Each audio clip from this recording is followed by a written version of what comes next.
কারো কাছে হাত পেতে নয়, নিজের সক্ষমতা কাজে লাগিয়ে দেশের উন্নয়নে সবাইকে কাজ করার আহ্বান জানিয়েছেন প্রধানমন্ত্রী শেখ হাসিনা। সকালে মগবাজার মৌচাক ফ্লাইওভারের ৭ রাস্তা থেকে হলি ফ্যামিলি হাসপাতাল পর্যন্ত অংশের শুভ উদ্বোধন করেন প্রধানমন্ত্রী। এরপর অফিসার্স ক্লাবে আয়োজিত অনুষ্ঠানে রাখা বক্তব্যে প্রধানমন্ত্রী বলেন, শুধু সড়ক নয়, রেল, নৌপথ উন্নয়নের মাধ্যমে সমন্বিত যোগাযোগ ব্যবস্থা গড়ে তুলে দেশের সার্বিক যোগাযোগ ব্যবস্থার উন্নয়নে সরকার কাজ করছে।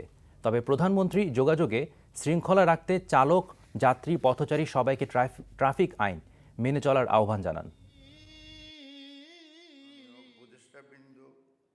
মাননীয় জননেত্রী শেখ হাসিনা বাংলাদেশের নিযুক্তমায় ধারণা করা হয় যে সমগ্র বাংলাদেশের যোগাযোগ ব্যবস্থা যত আমরা উন্নত করতে পারবো, আমাদের দেশের মানুষের আর্থসামাজিক উন্নতি হবে। প্রত্যন্ত অঞ্চলে পড়ে থাকা মানুষগুলি তারা সেখানে বসে জীবন যাত্রার জন্য বিভিন্ন কর্মসূচি হাতে নিতে পারবে। বিশ্বে আমরা মর্যাদার সাথে চলতে চাই, মাথা উঁচু করে চলতে চাই, কারো কাছে হাত পেতে নয়, নিজের পায়ে দাঁড়িয়ে নিজের কাজ নিজের আমরা করব, এই মানসিকতা নিয়ে চলতে হবে।